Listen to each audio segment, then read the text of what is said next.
Assalamualaikum warahmatullahi wabarakatuh. Nama saya Vina Maulinda, NIM U201911084. Di sini saya sedikit menjelaskan mengenai definisi wakaf dan ibtida. Kata wakaf secara etimologi mempunyai beberapa arti. Antara lain, berdiri, menahan, dan diam. Sedangkan makna kata wakaf menurut terminologi, wakaf ialah menghentikan suara pada suatu kata ketika membaca Al-Quran. Sebagaimana pendapat para ulama mutaakhirin dan muhakkikin, wakaf, qad, dan sak sama-sama bermakna menghentikan suara pada akhir kata ketika membaca Al-Quran. Jika bertujuan mengakhirinya dan beralih pada hal lain, maka disebut qad. Jika dilakukan tanpa menarik nafas dengan niat melanjutkan bacaan, maka disebut sak.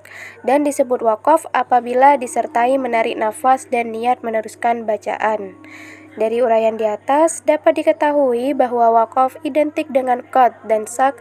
Wakaf adalah berhenti sejenak pada akhir kata ketika membaca Al-Quran untuk menarik nafas dan bermaksud melanjutkannya.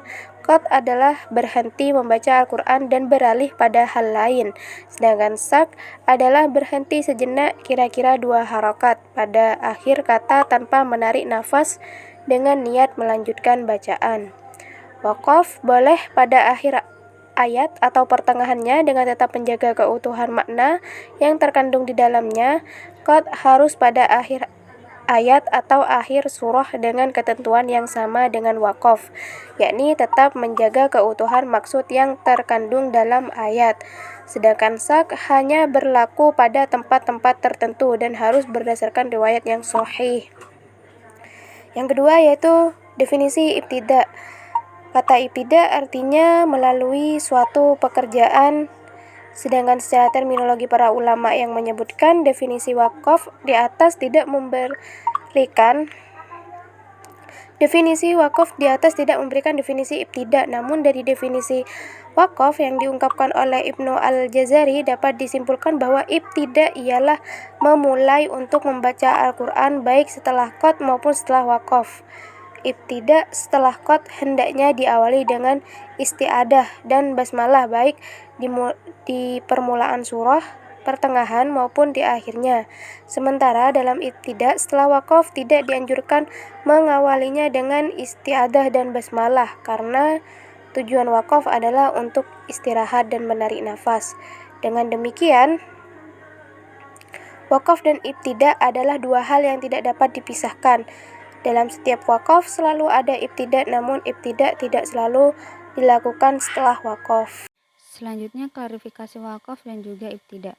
Klarifikasi wakaf di sini banyak sekali perbedaan pendapat antara ulama.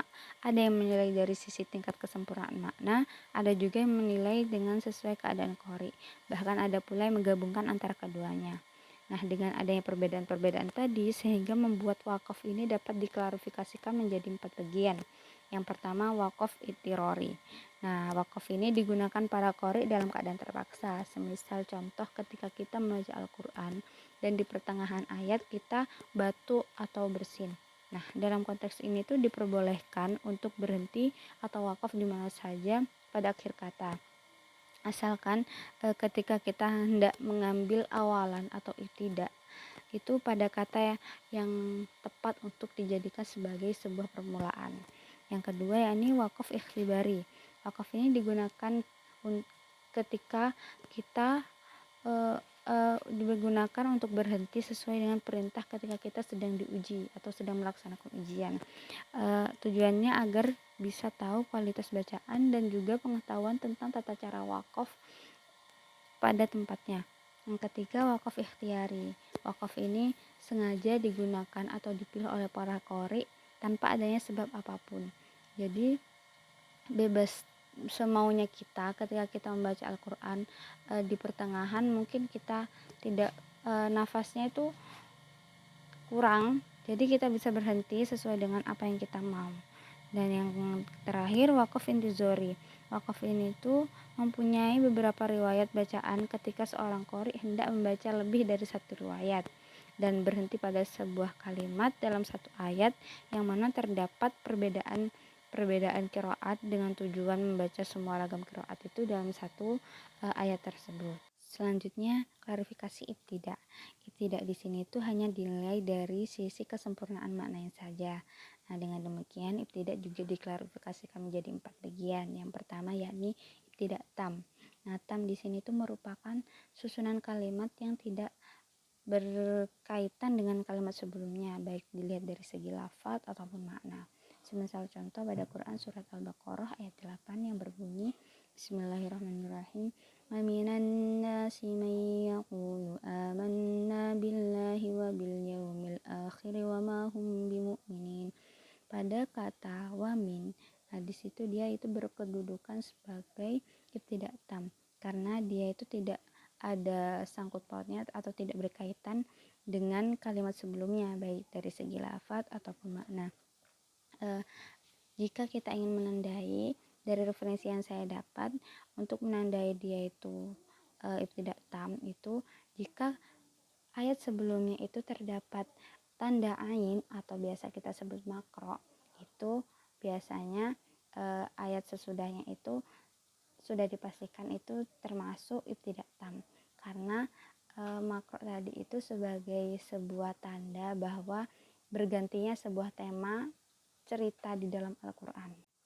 Yang kedua yakni ibtidak kafi. Ibtidak kafi di sini itu susunan kalimat yang sempurna tetapi masih mempunyai kaitan makna. Memiliki kaitan makna tetapi tidak dengan lafaz. Jadi maknanya saja yang berkaitan dengan kalimat sebelumnya. Yang mana dicontohkan pada Quran surat Al-Baqarah ayat 7 yang berbunyi Bismillahirrahmanirrahim. Khatamallahu ala qulubihim wa ala sam'ihim wa ala absarihim ghishawatun wa lahum adzabun alim.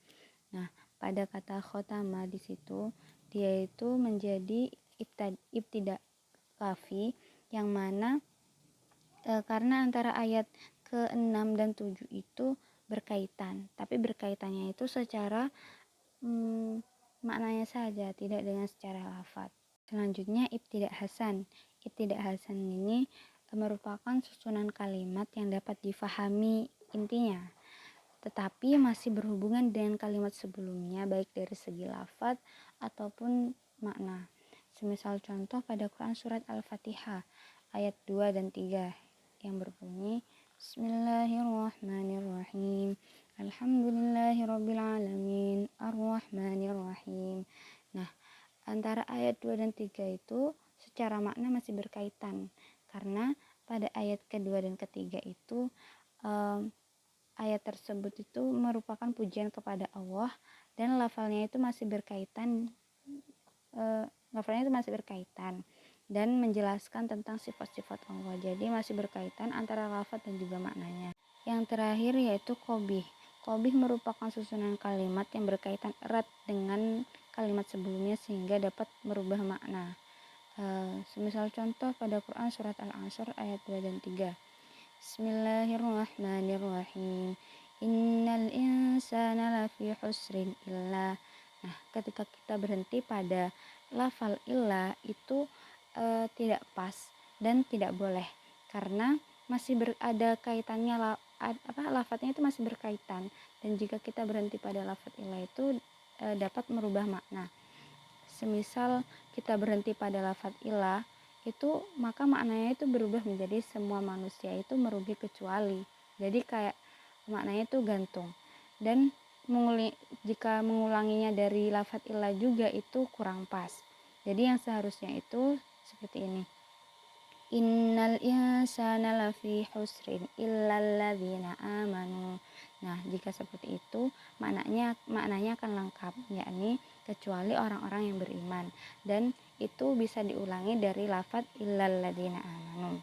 Intinya ketika kita berhenti pada lafaz illa itu tidak boleh dan kurang pas karena mampu merubah sebuah makna. Baik teman-teman, ini dilanjutkan kepada tanda waqaf dan ibtida. Nah, di mana tanda waqaf dan ibtida ini bukanlah hal yang mudah, khususnya bagi qari yang belum menguasai tata bahasa Arab. Nah, oleh karena itu, para ulama itu merumuskan tanda atau rumus wakaf sebagai kompas, sebagai tanda untuk mempermudah para qori itu mengenali tempat-tempat yang diperbolehkan atau dilarang berhenti, dilarang wakaf. Dan untuk memahami maksud dari tanda wakaf tersebut, sebagian penerbit itu mencantumkan penjelasan tanda wakaf pada bagian akhir dari mushaf yang diterbitkannya. Di sini ada berapa banyak perbedaan tanda wakaf dari beberapa tokoh. Saya akan membacakan tokoh yang pertama, yakni dari Muhammad Ibnu Tafsir Al-Sajawandi. Ini ada tanda wakaf mim, to, jim, zai, za, dan shod. Untuk tanda wakaf mim sendiri itu menunjukkan tanda untuk berhenti, wakaf lazim. Jadi wajib berhenti. Sedangkan to itu untuk wakaf mutlak, tidak boleh mutlak, harus berhenti, tidak boleh diteruskan. Wakaf jim untuk wakaf jaiz, boleh wasol atau boleh wakaf, boleh berhenti atau boleh terus. Untuk wakaf za itu wakaf mujawaz, lebih baik diteruskan. Shod untuk wakaf murakhas, boleh wakaf apabila terpaksa. Macam terpaksa mungkin kita tidak kuat untuk meneruskan ayat yang kita baca. Dilanjut pada penjelasan pengaruh perbedaan makna wakaf dan ibtida. Nah, untuk melihat pengaruh perbedaan wakaf dan ibtida ini di antara beberapa mushaf, kami menguraikan beberapa perbedaan wakaf dan ibtida pada surah Al-Baqarah ayat 196.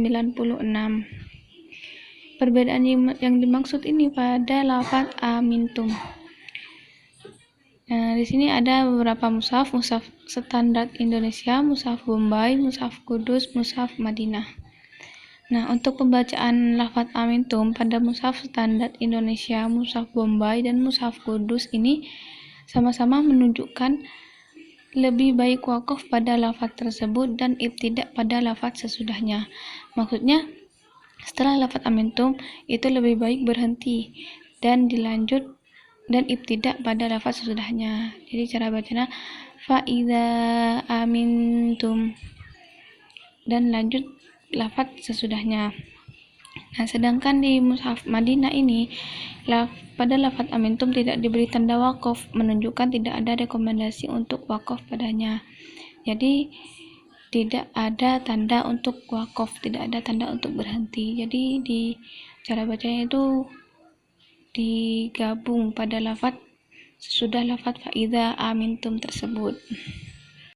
Baik teman-teman, itu saja yang dapat kami sampaikan dalam penjelasan wakaf dan ibtida dalam mushaf Al-Quran. Kurang lebihnya mohon maaf jika ada kesalahan. Wassalamualaikum warahmatullahi wabarakatuh.